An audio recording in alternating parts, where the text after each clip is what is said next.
Recording in progress. Oh, you mean ants? Yeah. Oh my gosh, what a difference. We're ready, Mayor. We're ready, Mayor. We're ready.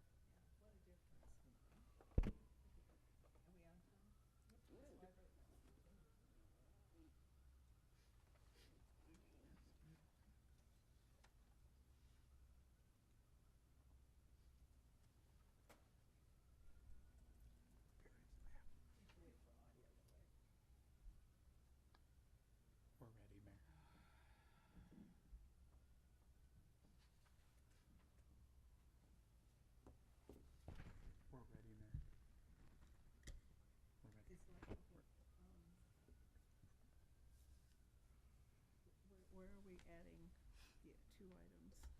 After public comment.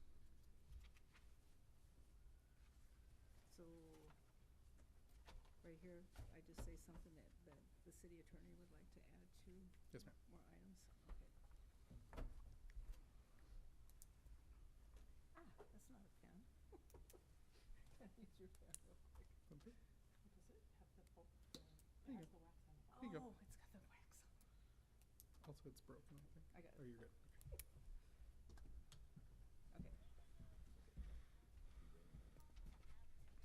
And then you realize he wasn't there when I walked in, he was there.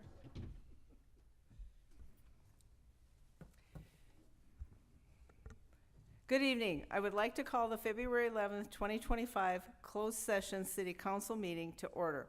I would like to point out that this meeting is being hosted through live stream on the city's website. City Clerk, may we have a roll call, please? Thank you, Mayor. Councilmember Krupa. Here. Councilmember Lodge. Here. Councilmember Males. Here. Mayor Pro Tem Kendrick. Here. Mayor Peterson. Yes, here. All members are present. At this time, members of the public may only comment on an item appearing on the agenda.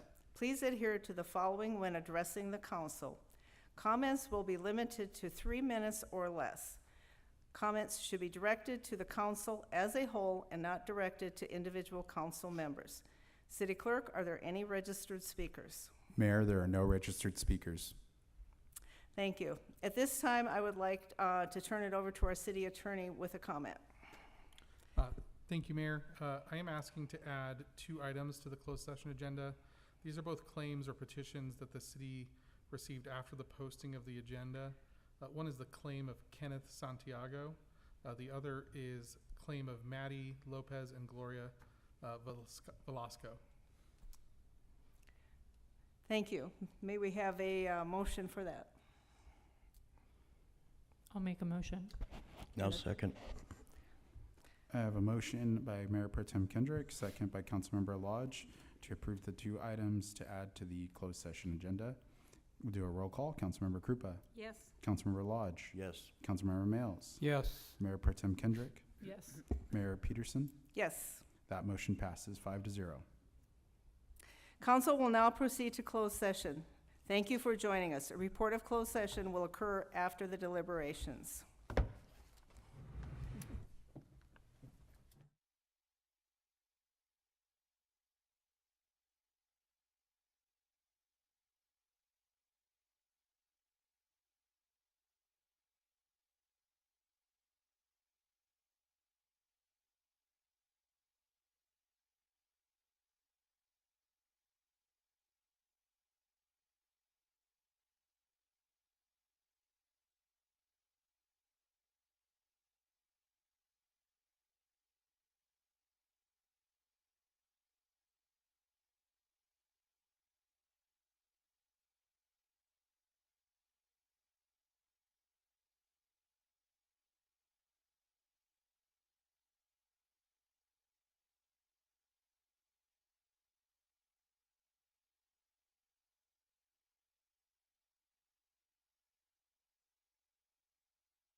No, it's not butt cheeks, it's a heart.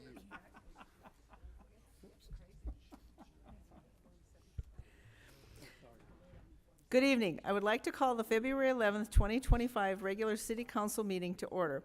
I would like to point out that this meeting is being hosted via live stream on the city's website. I would like to remind the council to have their microphones turned on and positioned so the audience can hear. City Clerk, may we have a roll call, please? Thank you, Mayor. Councilmember Krupa. Here. Councilmember Lodge. Here. Councilmember Males. Here. Mayor Pro Tem Kendrick. Here. Mayor Peterson. Here. All members are present. The invocation will be by Pastor Mark Garrett with the Well Church, after which Council Member Lodge will lead us in the Pledge of Allegiance. Please stand. Would you bow your heads with me, please? Father in heaven, we thank you for this evening, and we pray your presence would be here with us all tonight as decisions are made. Let them be wise and productive, Lord, the best for this valley. And thank you for each one of these council members and the mayor and the city attorney, city manager. Thank you for our police department, our fire department. Just bless them and protect them, oh God. And Lord, we pray your hand upon this valley, that you continue to bless this valley and protect us and guide us, Lord. And we pray all this in the name of Christ Jesus. Amen.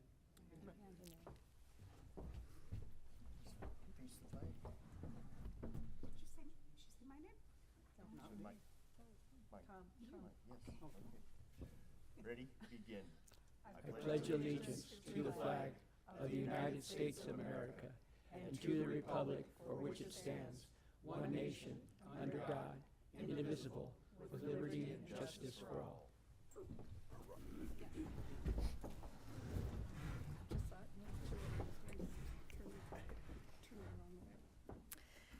We will move to the city attorney's report from closed session. City attorney, can we get a report out? Thank you, Mayor. For closed session, on item 5A, the city council gave settlement direction by a vote of 5-0. For the two items that were added to closed session, the city council has no reportable action on those items. Thank you, Mayor.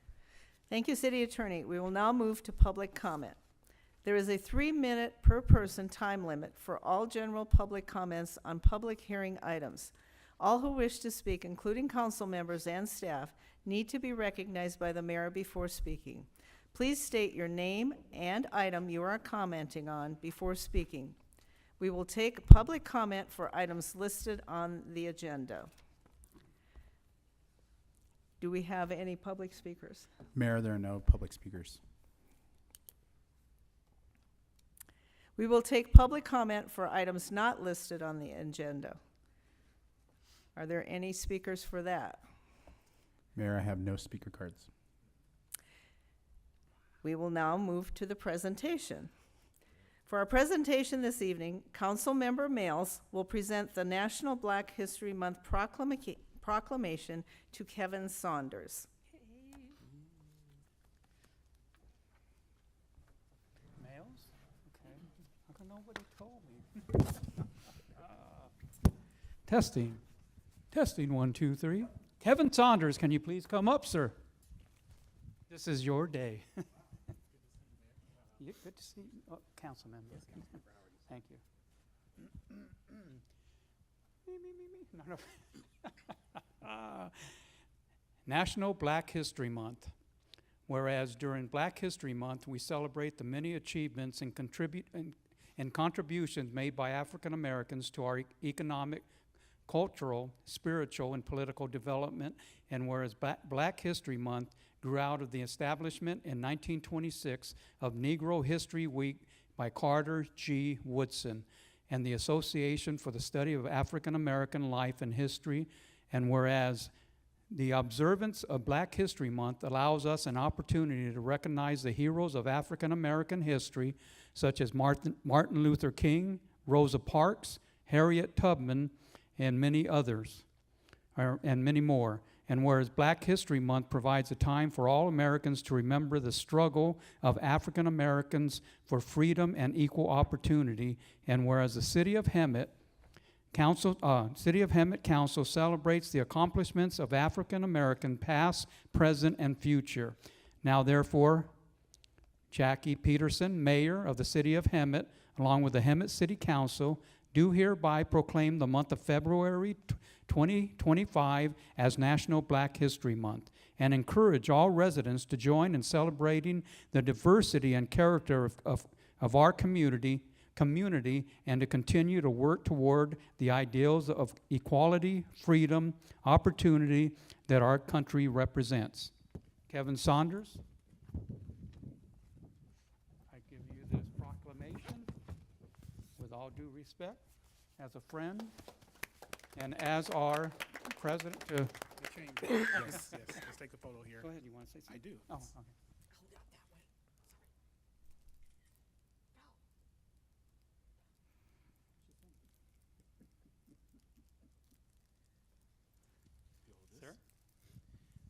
Councilmember Males, thank you so much. And on behalf of the Hemet San Jacinto Valley Chamber of Commerce, we express our deepest gratitude to the City of Hemet, the City Council, and the City Manager for their unwavering commitment to recognizing the significance of Black History Month throughout their thoughtful proclamation. We appreciate the city's efforts in honoring the remarkable achievements and contributions to our African American community, whose impact has shaped both American and global history, from trailblazing leaders to innovators in arts, science, and social justice. The legacy of African Americans continue to inspire and uplift communities across the world. We commend the City of Hemet for celebrating these vital contributions and for fostering an inclusive environment that highlights the richness of our shared history. Thank you. Thank you, sir.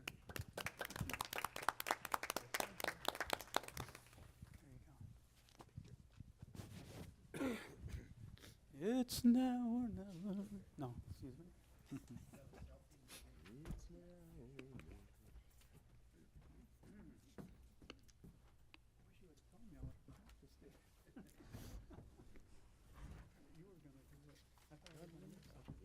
We will now move to the public hearing. The City Council's procedures for public hearing will be as follows. Staff will provide a report and clarification of items presented. The public hearing will be open for comments for those in favor of or in opposition to the item, followed by rebuttal to any comments made. The public hearing will be closed, and the city manager may respond to any questions raised by the public. The public will not have an opportunity to respond. Discussion will be brought back to the City Council for direction or action. Can we get a report from staff on this item? Yes, good evening, Mayor, City Council members. Noah Rao, Public Works Director, to present this item. There's my presentation.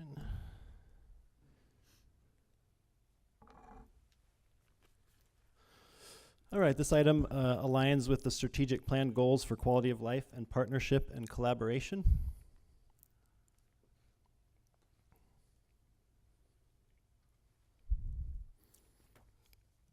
As you know, the City of Hemet is a member agency of Western Riverside Council of Governments, referred to as WRCOG. WRCOG administers the Transportation Uniform Mitigation Fee, known as TUMF. It's the TUMF program. Hemet first adopted a TUMF ordinance in 2002. And this update before you this evening would be the fourth update based on Nexus studies conducted by WRCOG. The TUMF Nexus studies are updated every 5 years. This particular one was started in 2021, and I think it was a little bit behind because of the whole COVID chaos.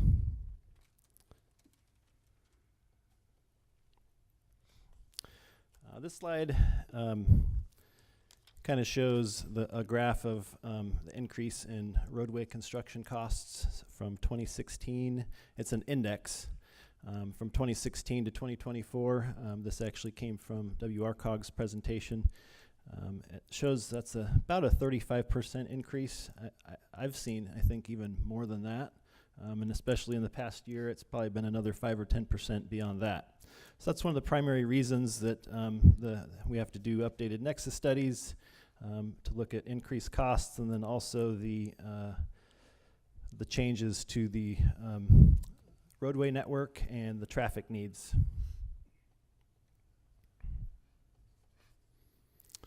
This is just a figure from the Nexus study that shows that the network improvements that are contemplated in this Nexus study.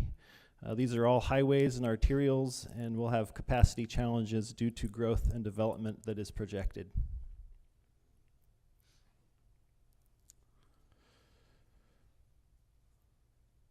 So the 2024 TUMF Nexus study is the first update since Assembly Bill 602 was signed into law in 2021. That made several changes to the Mitigation Fee Act. One significant change from AB 602 was a requirement that Nexus studies adopted after July 1st, 2022, calculate a fee imposed on a housing development project proportionate to square footage of the proposed units of the development. So this is the reason behind probably the most significant change in this TUMF structure compared to the current structure.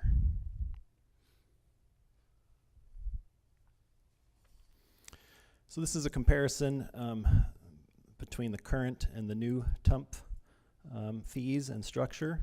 You'll notice the change noted from the previous slide. There's a tiered fee now for the single-family resident units. The Nexus study made findings to support this tiered structure based on trips generated from different ranges of home square footage. So that's where you also see kind of the most fee increase in significance. I'll point out that there were the commercial and office are not proposed increases, even though the Nexus study did have support some increases. It was decided through the WRCOG process that those would not be increased.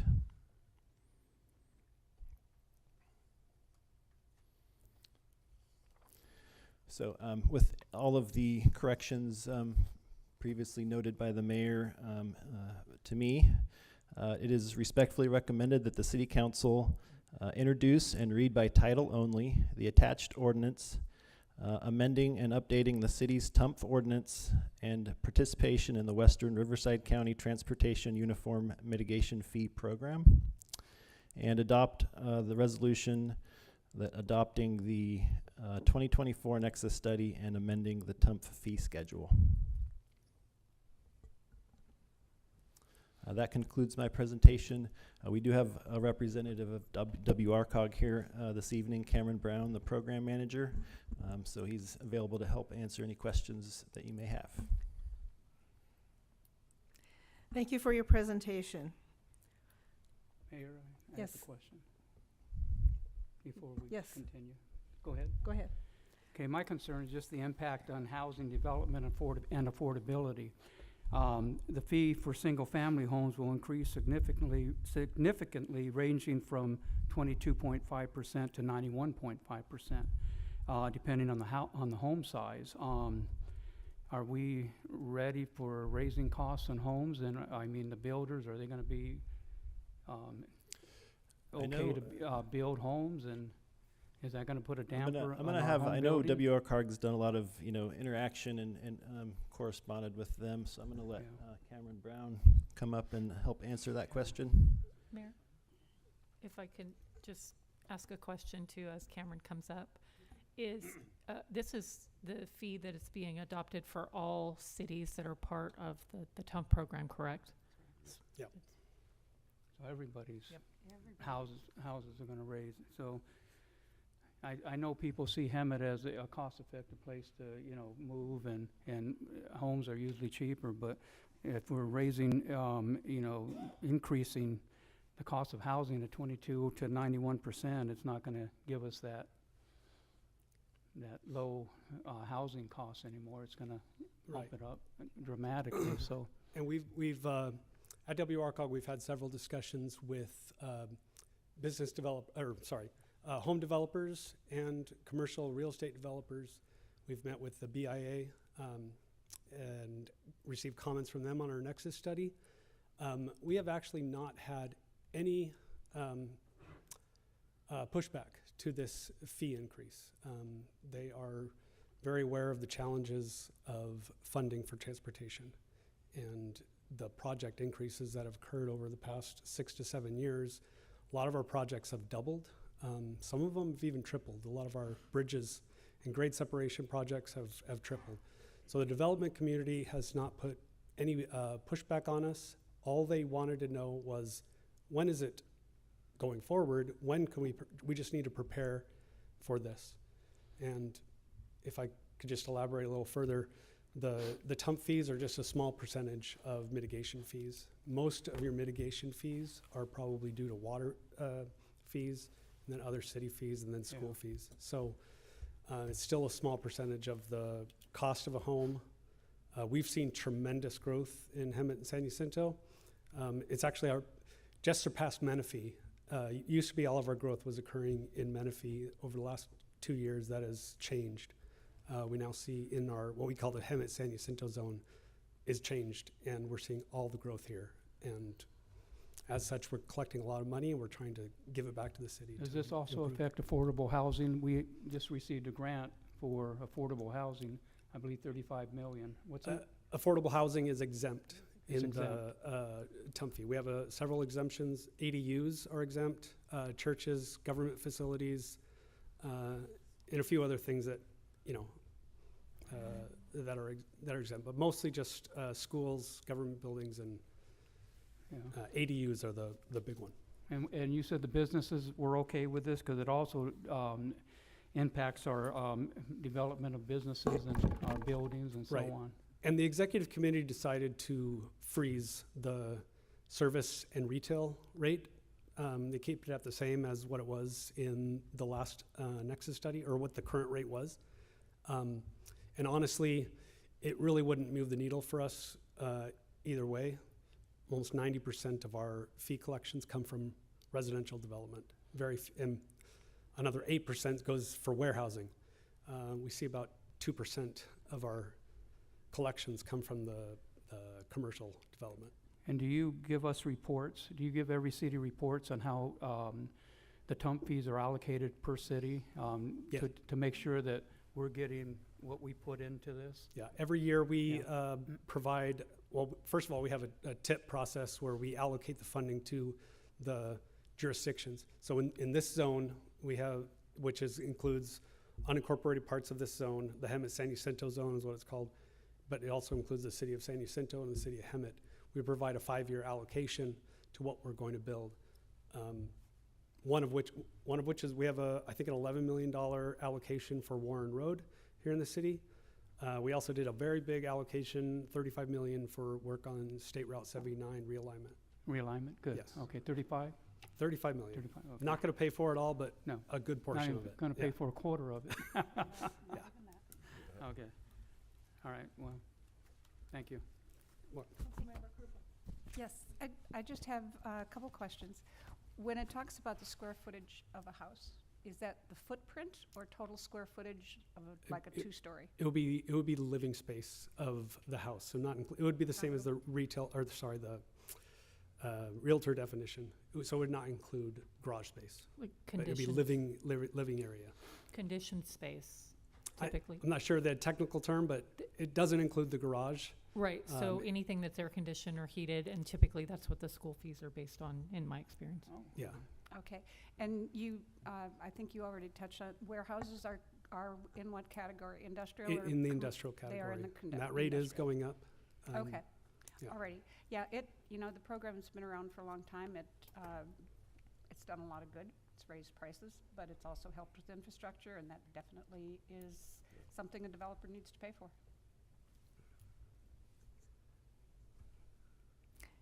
Any other further discussion? Thank you. Thank you. Thank you for your report. I will now open the public hearing. City Clerk, are there any registered speakers? Mayor, there are no registered speakers.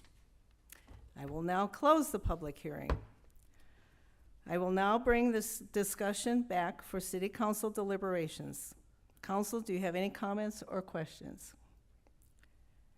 Can I have a motion to approve the item? I'll make a motion to approve. And a second? I'll second that. City Clerk, may we have a roll call? I have a motion by Mayor Pro Tem Kendrick, second by Councilmember Krupa. We're gonna do a roll call. Councilmember Krupa, Yes. Councilmember Lodge, Yes. Councilmember Mails, Yes. Mayor Pro Tem Kendrick, Yes. Mayor Peterson. Yes. That motion passes 5-0. We will now move to the receive and file report. Council, do you have any questions or comments on the warrant registers? Yes, Mayor, I do have a question on the Animal Control Services, which is on page 103 of the staff report, page 554 of the packet. And I wanted to know, so the amount is $207,000 and $207,303.49. And my question is, for what period is this for? Is this, Good evening. On that check run, there's actually 2 invoices. They do bill us on a monthly basis. That is for the month of July and the month of November. why such a You know, difference? I in- really don't have an answer of why there is such a lag time on that July invoice, other than they reached out to us to ask about the status of it, and we didn't have any record of it, so they sent it over with that November invoice. So we got them processed together. Thank you. Mm-hmm. Any further questions or comments? With that, we will receive and file the report. We will now move to the consent calendar.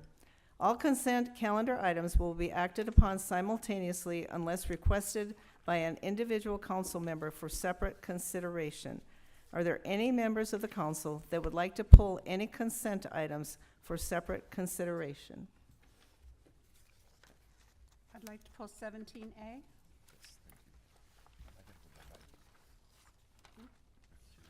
No. And Mayor? 17C. And that was C? Yes. Okay. Anybody else? 17B. I think we got them all covered. Did we pull them all? We did. Fantastic. Good job. Okay, 17A. Yes, just a couple corrections on that, that the location is of the library is actually 300 East Latham, not 445. And also that it was Mayor Peterson who adjourned the meeting, not Mayor Mails. Thank you. You're welcome. Mayor, can we take a motion for the consent calendar before pulling the separate consideration items? Oh, were We they pulled they them all all. pulled? Yeah, it was all. Oh, I'm so sorry. There's only 3. I was on There's a only sidebar 3 check. tonight, so I that's apologize. unusual. That's unusual. So. Okay, so where were we at? I pointed out the 2 corrections on the minutes, and if there's no other comment on that, I would move approval with those corrections. And a second? I second that. Okay, I have a motion by Councilmember Krupa, second by Councilmember Lodge, as amended. Councilmember Krupa, Yes. Councilmember Lodge, Yes. Councilmember Mails, Yes. Mayor Pro Tem Kendrick, Yes.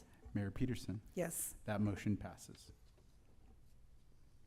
17B.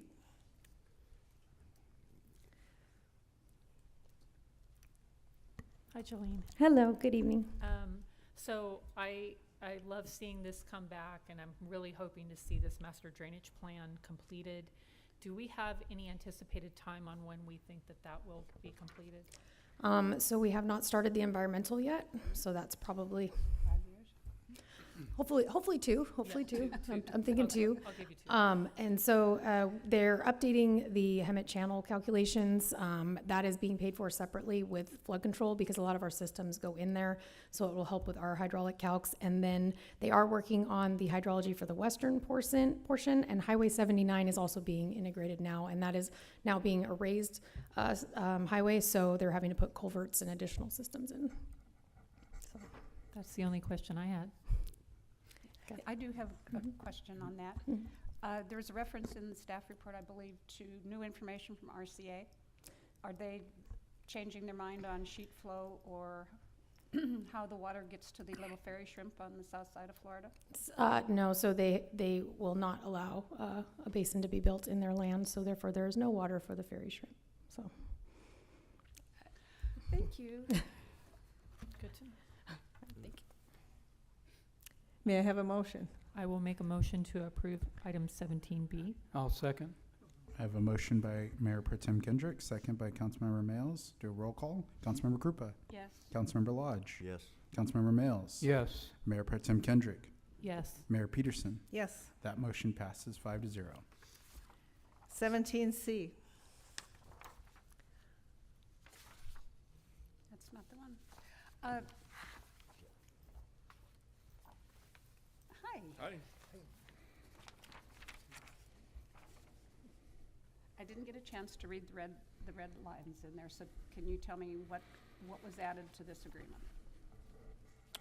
Sure, I'm going to actually turn that over to Tiffany representing HR, and then I'll answer any of the questions regarding just what we were able to do with this additional recruitment, which is really something that was a collaborative effort for quite some time, and this is going to benefit the department. So, Tiffany? That would be good. Good evening again. Let me see if I can pull it up here. The changes, yeah, I don't see that it's a redlined item here. It was the differentiation between what a firefighter would be doing and then a firefighter EMT, a firefighter paramedic and a firefighter EMT. Under the essential functions, you will see, oh gosh.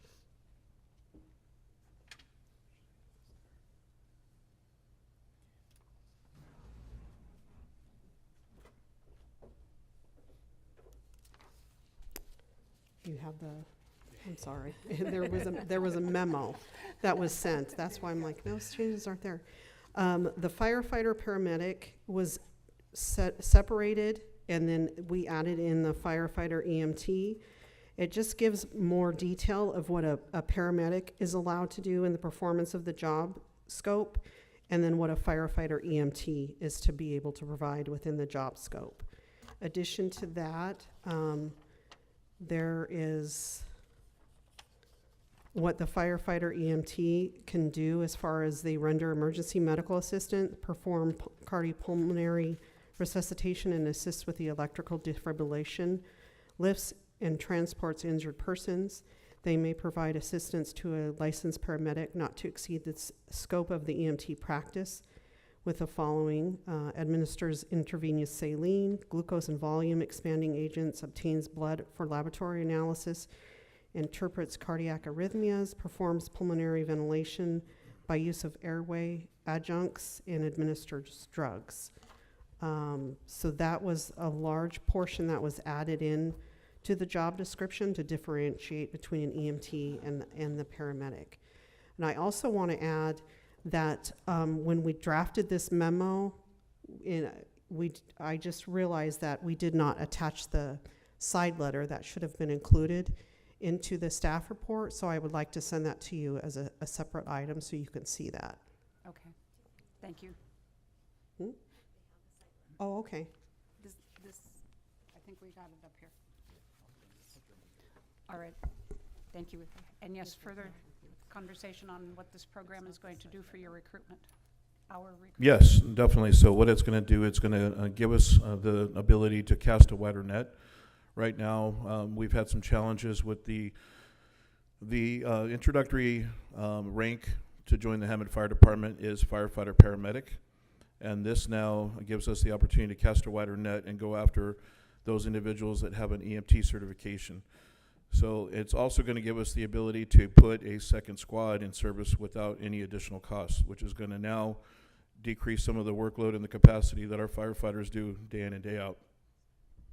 So when this program gets into play and we have EMTs on board, is this like a additional training period for them to then become a paramedic and join the fire department as a paramedic?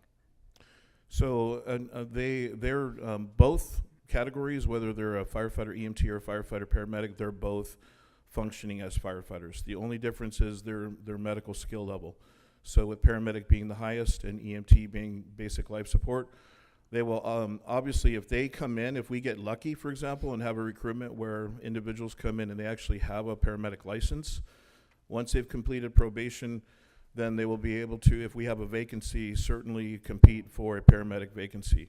They'll also be encouraged to go to paramedic school if that's something they choose to do on their own. This gives us another, the ability, though, to, we've had some challenges with the 3 different pathways we currently have. This gives us a 4th pathway in order to get firefighters on our units and decrease our workload and add that capacity I was talking about with the additional squad. You said, or just said that if the EMTs want to go to paramedic school on their own, would they not qualify for the educational program the city has? The city currently doesn't send anybody to paramedic school. Okay. We don't do that. Now, that's something that we can certainly explore. We're constantly looking for different grant opportunities and different things. Mount San Jacinto College is actually going to open a paramedic school, which will give us some opportunities here locally in the valley to possibly do that. And we're certainly open to making sure that our folks do that. The good news is that as we have our community risk reduction cadet program and also our Explore program, this creates also a pathway into becoming firefighter paramedics for the Hemet Fire Department into the future for our folks that are currently now serving as cadets and explorers. Thank you. You're welcome. Good program. Any other comments, questions? Mayor, we would like to propose some language that would amend the resolution that you would consider adoption of tonight, and the city attorney is prepared to read that into the record. I am. So in reviewing the resolution that you have before you, it does approve the revised job description. However, we do need authority to execute the letter of agreement with HFFA, where HFFA has agreed to the revised job description, as well as some other matters related to the terms and conditions of their employment, specifically when the firefighter EMT job classification may be assigned to positions other than the 2nd individual on the squad or a 4th individual on an engine. Essentially, when can they replace a paramedic in the operations of the department, and also related to how overtime is to be assigned to them. I have reviewed the side letter. It is in conformity with the existing policies and practices of the city of Hemet, but we do need to add that additional language to the resolution. So my recommendation is that we add a section to the resolution that authorizes the city manager to execute the letter of agreement between the city of Hemet and the Hemet City firefighters regarding the firefighter EMT position in a form as approved as to form by the city attorney. And, excuse me, this has been agreed to by fire? Yes, it has. Okay. Then I will make that motion with the addition of the side letter and everything that the city attorney just said. And I'll second it. I have a motion by Councilmember Krupa, second by Councilmember Lodge. Councilmember Krupa. Yes. Councilmember Lodge. Yes. Councilmember Mails. Yes. Mayor Pro Tem Kendrick. Yes. Mayor Peterson. Yes, That motion passes 5-0. Thank you, everyone. thank you. We will now move to the discussion action items. Can we have a presentation from staff on discussion item 18A?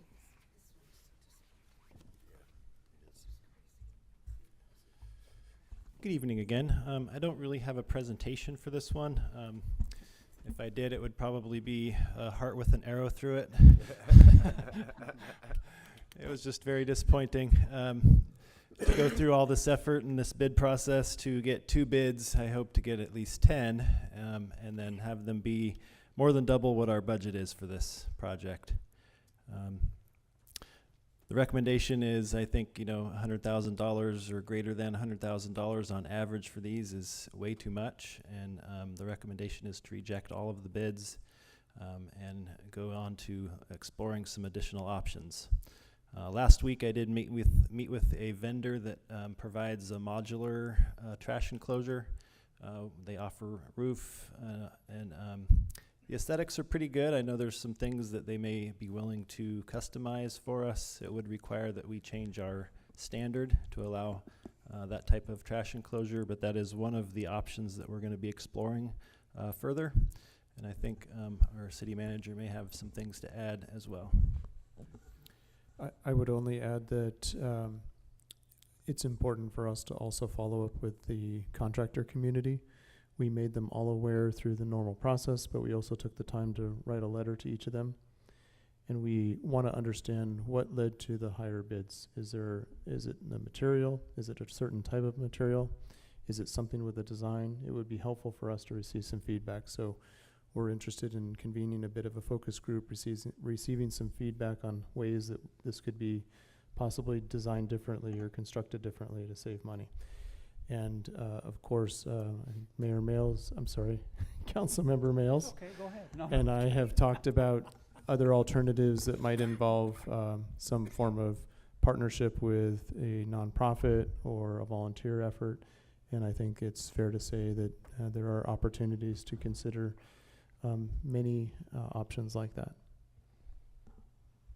I do have a question. You mentioned modulars. What are the cost of what's the cost of a modular per unit? They're quoting around $25,000 for all of the materials, and then we'd still need to have the concrete slab installed, but it's like a quick tops 2-day process to install. Once the slab has been poured and it's ready to install. The total cost with everything? So they're saying, Labor? even with the contractor to install it and delivery to the job site and everything, we'd be looking at between $40,000 and $50,000. How much? Between $40,000 and $50,000 for that. That's nuts. Noah? Yes. Do we have standard plans for the trash enclosures? So there's not, they're just building to a standard plan that they don't have to create or engineer, correct? That's correct. The only engineering that they would have had to do is, there was, I think, 2 modifications that we included in this bid package, and I mean, it didn't help at all, so. That's just ridiculous prices.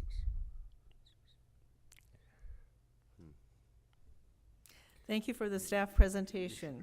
Council, do you have any other further questions or comments? Can I have a motion to approve the item? I make a motion to reject all bids and. I'll second that. I have a motion by Mayor Pro Tem Kendrick, second by Councilmember Lodge. We'll do a roll call. Councilmember Krupa. Yes. Councilmember Lodge. Yes. Councilmember Males. Yes. Mayor Pro Tem Kendrick. Yes. Mayor Peterson. Yes. That motion passes 5-0. Moving on to 18B, can we have a presentation from staff for Madam item Mayor? 18B? I have to recluse myself from this one. Okay. And then Councilmember, we want to state the reason for the recusal. It's because you live in that neighborhood. It's because I live in Sierra Dawn. Thank you, Councilmember.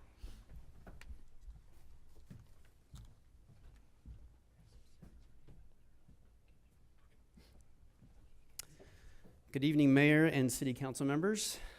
My name is Dan Cortesi, and I'm the City of Hemet's Environmental Services Manager. And tonight, I'm going to give a brief overview of the Sierra Dawn Median Beautification Project.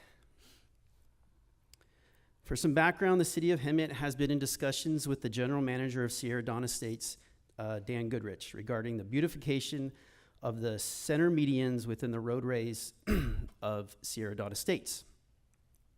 For many years, the city has maintained the palm trees along these medians, while the Sierra Dawn Estates Homeowners Association has been responsible for the planting and ongoing upkeep of the medians. A recent review conducted by Public Works staff in the city clerk's office revealed that no formal agreements governing this arrangement could be found, although it is believed that the informal maintenance agreement dates back to the 90s. In light of these discussions, Mr. Goodrich has proposed to the city manager that the responsibility for median maintenance be transferred back to the city, with the goal of launching a beautification project In support of this initiative, the Sierra Dawn Estates HOA has committed to contributing $100,000 over a 3-year period to help fund the project. To give you some perspective of locations, the medians are located on West Johnson Avenue between South Line Avenue and South Elk Street, South Elk Street between Vista Grande Drive and West Whittier Avenue, South Palm Avenue between West Johnson Avenue and West Whittier Avenue, and there's small medians on San Juan and on both Palm and Lyon, and there's a small median on Camino del Sol, just off of Johnston. Currently, the median landscaping includes box bush plants, juniper shrubs, small rose bushes, Mexican fan palms, and in some locations, pea gravel and decomposed granite. The proposed beautification project will involve the following. All current plant species will be replaced with drought-tolerant varieties. The new planting will include garlic, red carpet roses, white iceberg roses, with at least 3 plants per 100 square feet of project area. The city will not be removing any trees or palms as a part of this project. The existing hardscape material will be upgraded to a permeable decomposed granite with stabilizer to allow for better water absorption and drainage. The existing irrigation system will be replaced with a point source strip system to reduce water usage and improve irrigation efficiency. The new service lines and irrigation backflow devices will be installed by the City of Hemet Water Department to enhance the current infrastructure. For reference, the DG material that we have agreed to is called Brimstone, which is similar in color to the DG surrounding the Sierra Dawn HOA clubhouse. The city will also improve some of our water system infrastructure. We will take this opportunity to relocate a couple service lines and install a new master meter water meters. This upgrade will provide live monitoring, which means the city staff will also have access to real-time data and alerts for water leaks. The city will install CalSense weather-based irrigation controllers, which adjust watering schedules based on the weather, preventing overwatering, and will help lower the cost of water. These timers will be purchased through the city's irrigation timer rebate program. The city manager and staff have agreed to proceed with the landscape specifications developed by Adami Landscape, which were successfully utilized in the State Street median project. The city intends to assume control of the median maintenance, either through public works staff or by contracting with the landscape company following the installation of the new landscaping and irrigation systems. An agreement will also be established between Sierra Dawn Estates HOA and the city for ongoing maintenance and costs associated with utilities. This slide highlights some of the current growth at the State Street median project, which took place last summer. The proposed agreement allows for an adoption. The proposed agreement allows for an option that the city could split up the project into 3 phases over 3 years to coincide with the funding contributions from the HOA. However, due to the relatively small size of the project and the increased costs that would be anticipated with this approach, like mobilization costs and inflation-driven materials and construction costs, staff is recommending approval to construct as one immediate project. So in summary, the construction of the median project, the city would front the construction costs estimated at $215,000 today, including irrigation and upgrades. The HOA will contribute a total cost of $1,000 or $100,000 over 3 years in equal payments, first due upon project completion.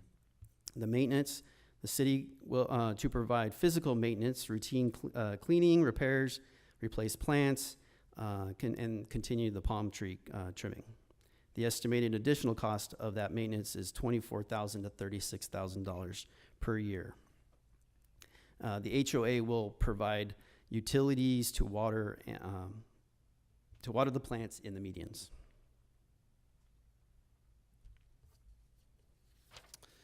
Staff would like to recommend that you adopt a resolution approving the agreement between the city and Sierra Dawn Estates, approve the project, authorize the city manager to execute the agreement, authorize the administrative services director to appropriate the $215,000 from general fund reserves to the project. And if you have any questions, I'd be happy to answer them. Thank you for your presentation. Council, do you have questions or comments on this? Not me. Dan, I had a question on the ongoing maintenance. Where would that money be coming from? That would be coming from the general fund reserves. And in the future, Mayor Pro Tem, we would need to build that into the city's budget on an annual basis. So that equates to approximately $2,000 to $3,000 a month for this area. Are we under that circumstance in any other areas, or would this be like a precedent? We have other areas of town that are not in a lighting landscape district and don't have funding that beautifies edges of those developments. This is one that's a bit unique, partly because that median was constructed so long ago. I imagine at the time it was built in the late 50s, early 60s. And so this is a bit different than a lot of other areas of town. It is a unique median. I mean, we can really do a lot. I just wanted to ask those questions. Any other questions, comments? Thank you. Thank you. Thank you. Can I have a motion to approve the item? I'll make a motion to approve. A second? I'll second. City Clerk, may we have a roll call? Thank you, Mayor. I have a motion by Councilmember Krupa, a second by Councilmember Mails. We'll do a roll call. Councilmember Krupa. Yes. Councilmember Lodge. Oh, excuse me. Is recused. Councilmember Mails. Yes. Mayor Pro Tem Kendrick. Yes. Mayor Peterson. Yes. That motion passes 4-0.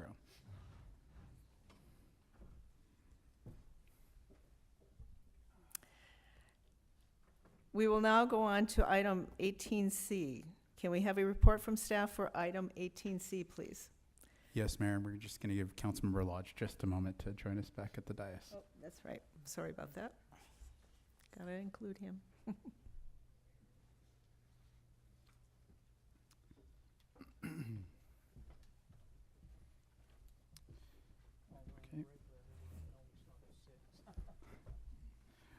Okay, Madam Mayor and members of the City Council, I'll be presenting tonight's item for 18C for consideration of a delegate representative and alternate for the Southern California Association of Governments, aka SCAG, for the 2025 General Assembly, a meeting that will be held on May 1st, 2025 to the May 2nd, 2025.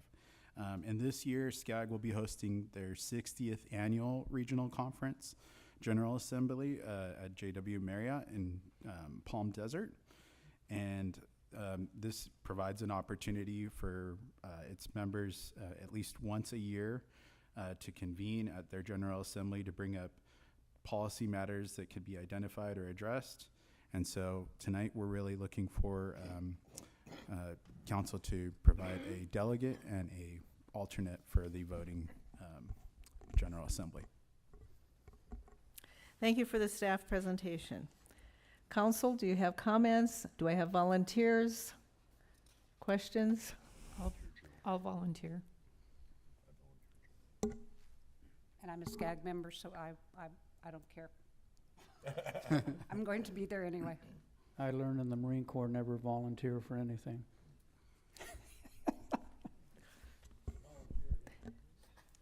Do we vote on the primary first and then the alternate, or both of them at the same time? We could do either or, Mayor. Okay.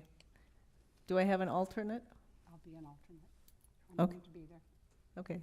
And I don't cost the city any money. It's paid for by SCAG for me. Any other comments? May I have a motion? Yes, I recommend a motion for them to go, both of them. But come back. Do you want to speak up a little bit louder so everybody can hear you? I make a motion for the SCAG to volunteers. Yeah, primary and a secondary. Okay. Primary would be Carol Carol, Kendrick. right, you- Secondary alternate would be Linda Krupa. Yeah. May I have a second? I'll second. City Clerk, may we have a roll call? Thank you, Mayor. I have a motion by Councilmember Lodge, second by Councilmember Mails. Do a roll call. Councilmember Krupa. Yes. Councilmember Lodge. Yes. Councilmember Mails. Yes. Mayor Pro Tem Kendrick. Yes. Mayor Peterson. Yes. That motion passes 5-0.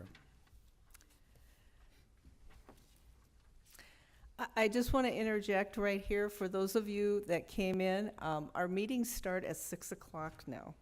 We changed it about a month ago, so I don't want you to be confused or anything. So we're going to go on to staff reports now. And I would like a report from Councilmember Krupa.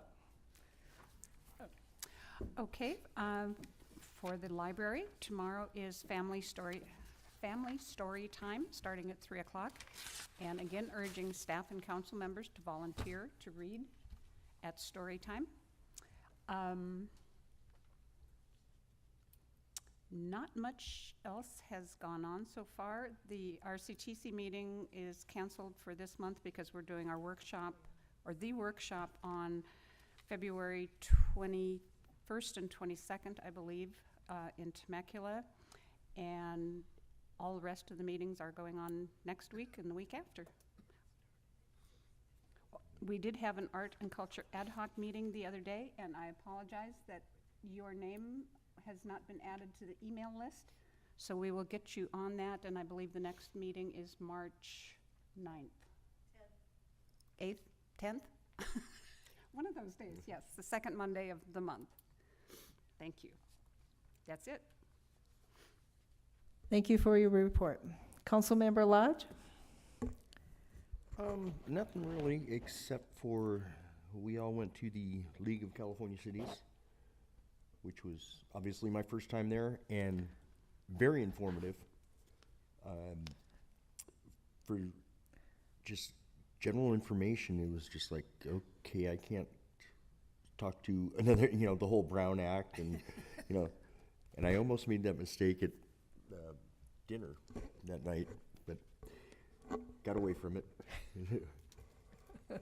I was reminded by another council member that, no, you can't talk. So, but it was very informative, and I think it's well worth the effort to make it. Seriously. I made a couple of phone calls after that, met a lot of people, a lot of good ideas out there, a lot of networking.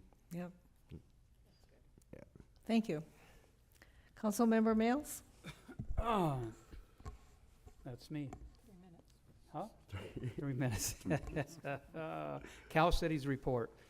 From Sacramento, following Newsom's administration introduction of the 2025-2026 State Budget, League of California Cities Executive Director and CEO Carolyn Coleman issued a statement below. Time and time again, surveys show that homelessness and housing costs are at a top concern for residents throughout California. In addition, recent federal and state reports demonstrate that targeted and sustained funding reduces homelessness. That's why it's disappointing that the governor's 2025-2026 budget proposal fails to include any new funding for the Homeless Housing Assistance and Prevention Grant Program and affordable housing programs. At a time when over 180,000 Californians are unhoused on any given night and too many families are on the brink of losing their homes, all levels of government have a responsibility to work together and not be at odds until the problem is solved. So that's from Cal Cities. Planning Commission, they had a conditional use permit come up for Bread of Life Church, a request for Planning Commission review and approval for a conditional use permit for the operation of a 4,850 square foot church located within the portion of an existing building of a commercial center located at 4170 East Florida Avenue within the Meridian Shopping Center. Jacob Beansturfer made the motion to approve the CUP 24-005 for Bread of Life Church, and it was seconded by John Worth and voted 5-0 by all Planning Commission. Riverside Community Transportation Commission, the I-5 Smart Freeway Pilot Project construction begins on January 27, 2025. RCTC connected construction on an 8-mile stretch of the northbound I-15 between Temecula and Murrieta. This project aims to, implement advanced technologies to enhance traffic flow and safety. And also, the Riverside County Transportation Commission wants everyone to be careful with phishing scams, and they're on the rise as of January 2nd, 2025.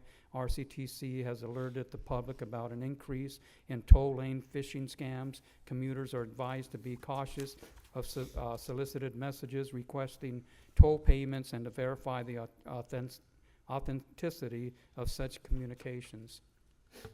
RCTC's 91 express lanes debt rating upgraded to an A. On December 19, 2024, TC announced that its 91 express lanes debt rating was upgraded to A, reflecting strong performances, metrics, and financial stability.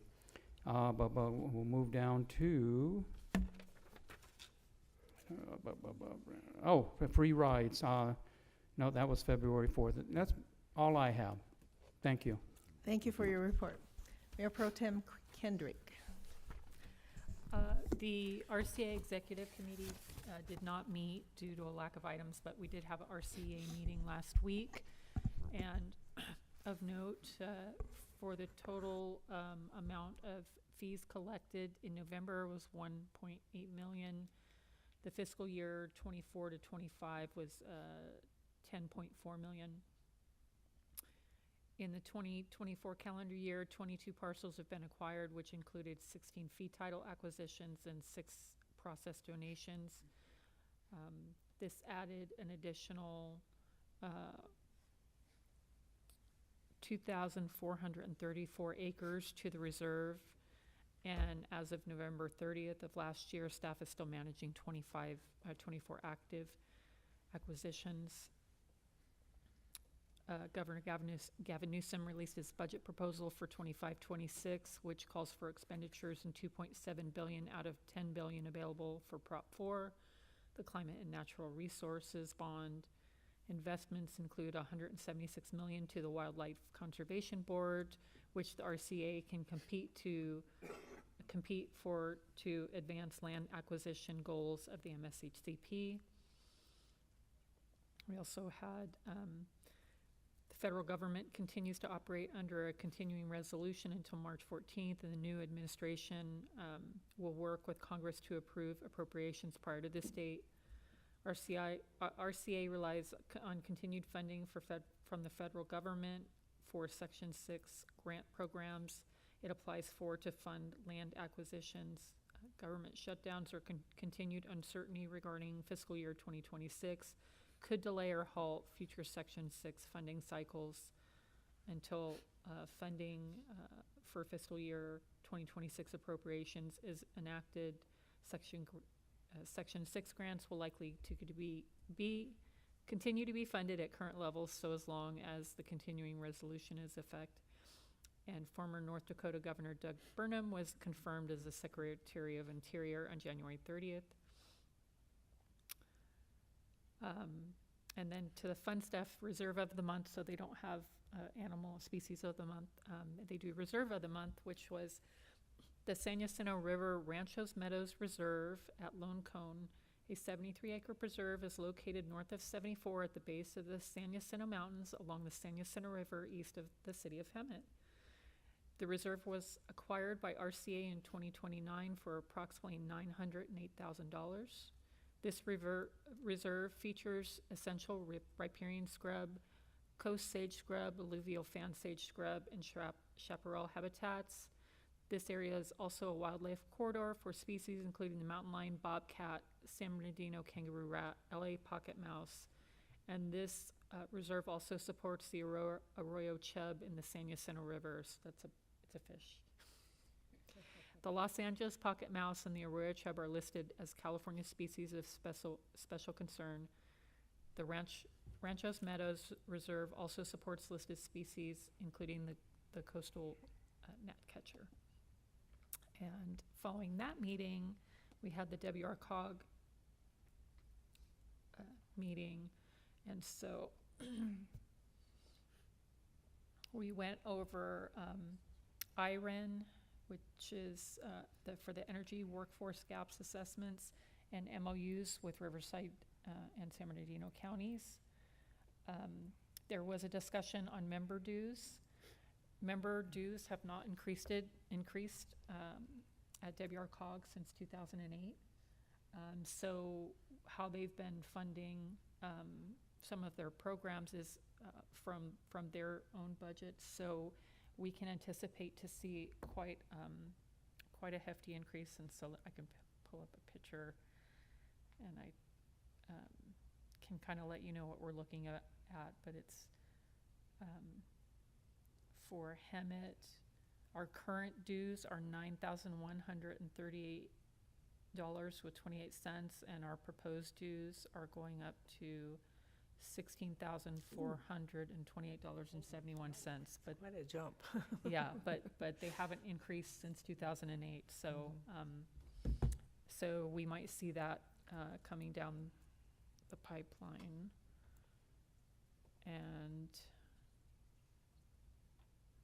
And then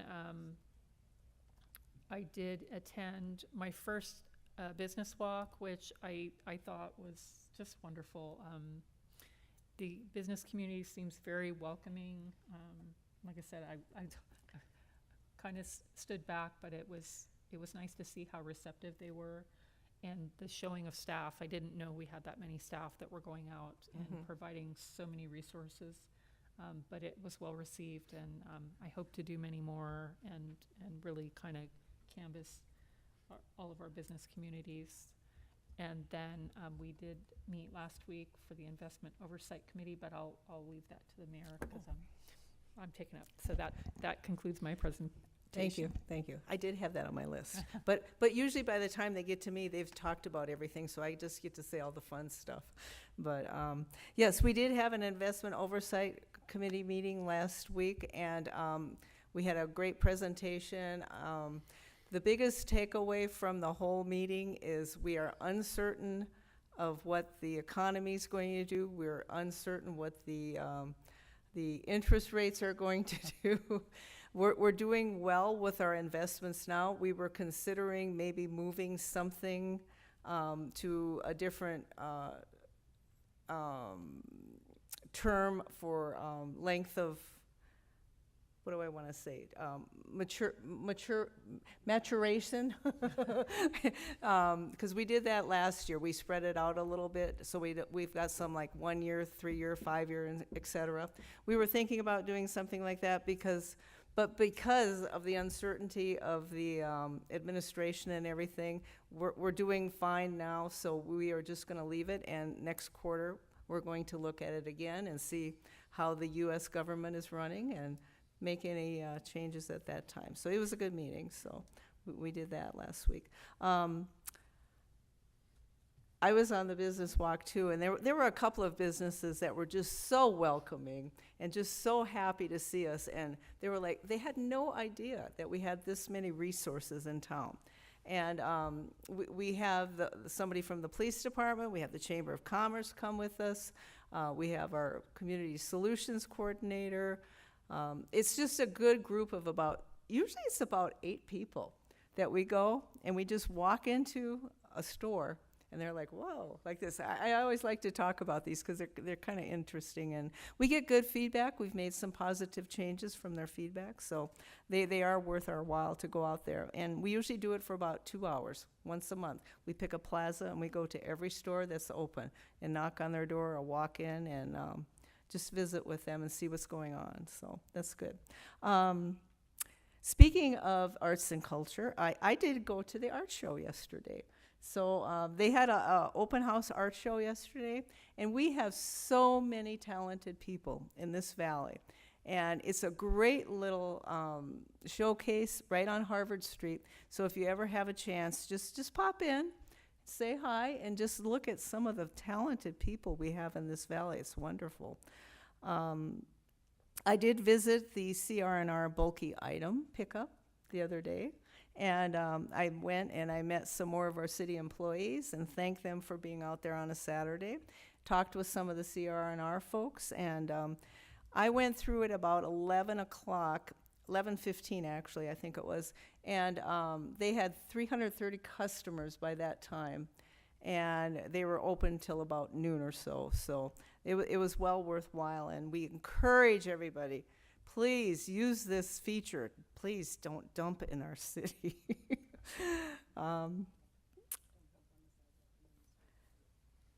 Let's see. The Ramona Bowl is coming up the end of April, beginning May. It's for 3 weekends, and it's April 26th, 27th, May 3rd, 4th, and May 10th and 11th. And you know, I say it's a hidden gem, and I tell everybody, we don't want it to be a hidden gem anymore. So please tell your friends, your neighbors, your relatives out of town, anybody that can drive. We used to have people that would fly in and have a weekend here and see the wonderful play that we have every year. And this is the 102nd year of the Ramona Pageant Play, the longest running outdoor play in California, and it's California's official play. So that's what we like to promote it as. So that's all I have. City Manager, would you like to make some comments? Sure, just a couple of items. 2 days ago, we were tracking about 3 inches of rain to fall later this week, beginning tomorrow. That's been downgraded to about 2 inches, it looks like. So we'll get about 1/3 of an inch tomorrow is the forecast. Almost a full inch or 2/3 of an inch on Thursday, and then 1/3 of an inch on Friday. As a result, our staff began to prepare and have deployed sand at all of our fire stations. So the public is welcome to come by tomorrow morning if they would like to further prepare for the storm. And then as a reminder, city updates can be emailed to you. You can sign up for those on the city website, hemetca.gov. In our last update that we published on January 31st, we included at the end a list of some community events. And on March 20th, I'm proud to let you know that we're planning the first annual or first ever Hemet Regional Economic Summit. So that's going to be held here at the library. We're excited about bringing the region together for a conversation about the economy. And then in May, on May 23rd through the 25th, this is something that's been born. It was actually born out of a business walk. Last summer, we walked the Hemet Mall on 2 consecutive months. We chose the hottest days of the year and walked inside, so good idea there.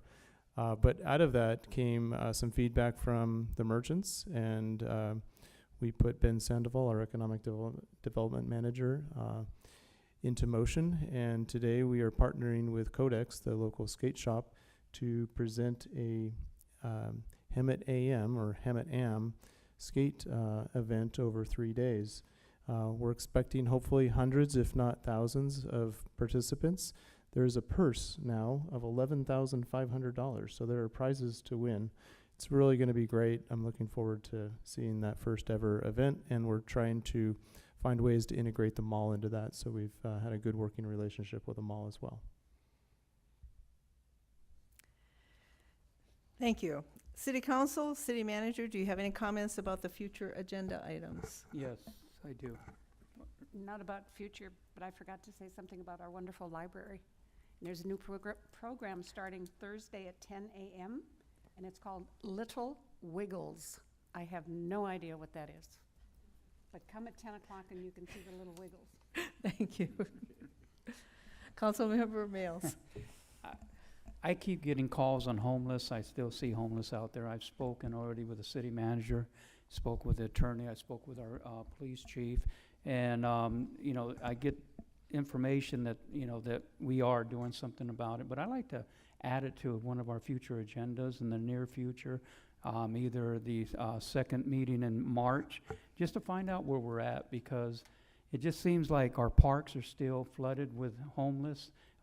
We have two parks, Gibble Park and Weston Park, that families don't even go to because of the homeless taking control of it, or of both of them. And the skate park's good because there's people there. There are constantly people there.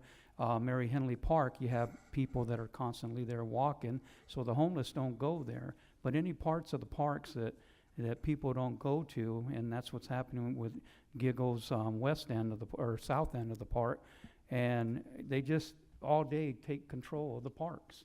They sleep there. They ride on our cement and you do whatever, you know, and we got to put a stop to it. I believe the attorney was telling me that Jurupa came up with a good idea, and is that right, Jurupa, or is it another city, or Urupa, or whatever? The city we're talking about was Ukaipa. Huh? Ukaipa. Ukaipa, okay, yeah. Thank you. But Ukaipa did something. I'd like to, you know, send our community person to Ukaipa and find out what they're doing over there. And I believe the attorney said they're down to like 8 homeless people, if that many. And we need to do something. And the people that house these homeless that have a contract with the state or the county, they open their doors at 7 or 8 in the morning, and they let them out and tell them don't come back until sunset. And so where do they go? To our parks. And so we either have to set some ordinances up where they can't do that, or they lose their licenses or something. But we have to do something. And I'd like to have either a closed session, a special meeting, or a meeting at our second March meeting to figure out what we're going to do.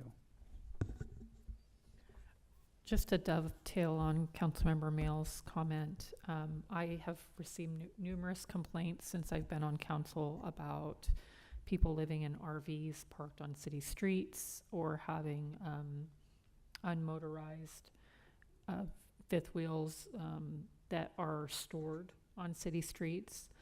I know we currently have an ordinance regarding the unmotorized, but it's an issue, and I don't know how we solve it, because most of the folks that are in these vehicles know how to move their vehicle 12 inches every 72 hours.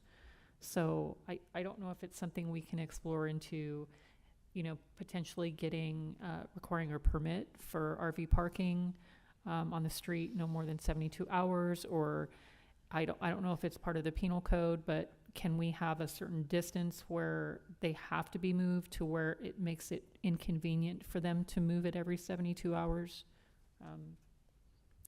It's problematic in many neighborhoods. I received a lot of complaints about that, but I also experienced that in my neighborhood, and I think I've sent PD out there several times, sometimes 5 or 6 instances. Are 5 or 6 vehicles out there with extension cords running to them. So I'd like to see something to address that in the future. Anyone else have any comments, questions? Thank you. We will move to adjournment. There being no further business, this meeting is adjourned to the next City Council meeting on February 25th, 2025. Thank you for joining us tonight.